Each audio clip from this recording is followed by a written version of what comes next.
ورحمۃ اللہ وبرکاتہ۔ الحمد للہ رب العالمین والصلاة والسلام علی رسولہ الکریم، اما بعد۔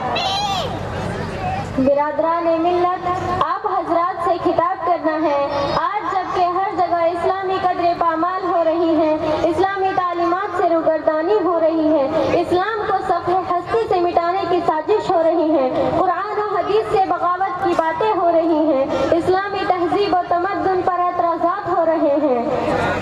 نوجوانوں میں راہ رہی اسلامی تعلیمات سے بغاوت عام ہے۔ ہم کو یہ دیکھنا ہے کہ ایسے نازک اور پرفتن دور میں اسلام کی اعلیٰ قدریں کس جگہ پائی جا رہی ہیں، کس مقام پر اسلامی تعلیمات پر عمل ہوتا ہے اور اسلام کی اشاعت و تبلیغ کا کام ہوتا ہے، اصلاح و تربیت کا کام ہوتا ہے۔ عزیزان ملت، میں نے عرض کیا ہے کہ عربی مدارس ہی اسلامی اقدار کے پاسبان ہے، انہی مدارس میں اسلام زندہ ہے، اسلامی تہذیب و تمدن زندہ ہے، اسلامی معاشرت و ماحول باقی ہے، اسلام کے روح پرور تعلیمات پر عمل ہوتا ہے۔ لہذا پہلے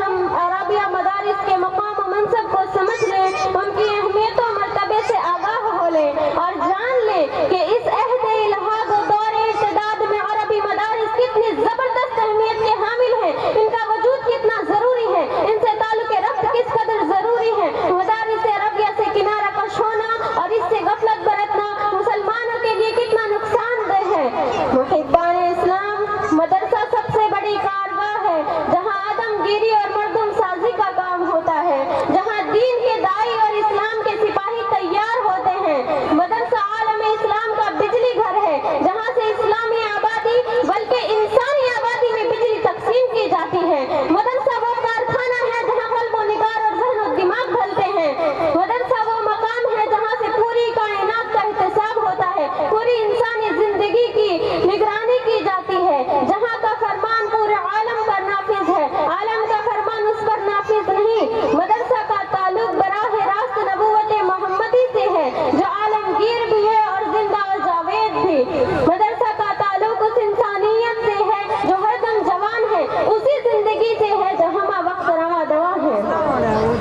برادران اسلام، ہندوستان جیسے غیر مسلم اکثریتی ملک میں جہاں بظاہر سیکولر حکومت اور آئینی برادران اسلام، ہندوستان جیسے غیر مسلم اکثریتی ملک میں جہاں بظاہر سیکولر حکومت اور آئینی دستور محبان ہندوستان جیسے یہاں پر مسلمانوں کے خلاف اسلامی تہذیب و تمدن کو فروغ دینے اور دینی حمیت و ملی کو ختم کرنے کی کوشش کی جا رہی ہے۔ ایسے پرفتن ماحول میں ہم کو یہ دیکھنا ہے کہ اسلام دشمن افراد کی اقدار کی حفاظت اگر کہیں ہو رہی ہے، اسلامی تہذیب و تمدن کی ترویج و اشاعت کا کوئی ذریعہ ہے، دینی ملی و تشخیص کا کہیں اظہار ہے تو وہ عربی مدارس ہے جہاں آدم گیری اور مردم سازی کا کام ہوتا ہے، جہاں انسانیت نوازی کا درس ملتا ہے، جہاں قال اللہ و قال الرسول کی صدائیں گونجتی ہیں، جہاں خلوص للہ صلاح و تقویٰ کی باتیں ہوتی ہیں، جہاں ایمان و عمل اور معرفت و یقین کا فیض جاری ہوتا ہے، جہاں مساوات و اخوت کا سبق دیا جاتا ہے، عداوت و نفرت تعصب و نفرت کے خلاف اعلان جہاد کیا جاتا ہے۔ برادران ملت، لیکن مدارس عربیہ جن سے صداقت و معروف و مسائل کے سوتے پھوٹتے ہیں، علوم و فنون کا نور پھیلتا ہے، جہالت و ضلالت کی تاریکی دور ہوتی ہے، سخت خطرات میں گھرے ہوئے ہیں۔ ان کا وجود دشمنان اسلام کو یہ مراکز ایک آنکھ نہیں بھاتے، ان کا وجود باطل پرست کے لیے کاٹا ہے۔ لہٰذا ان مدارس پر دہشت گردی کو فروغ دینے اور باغیانہ مزاج بنانے کا الزام لگا کر آئے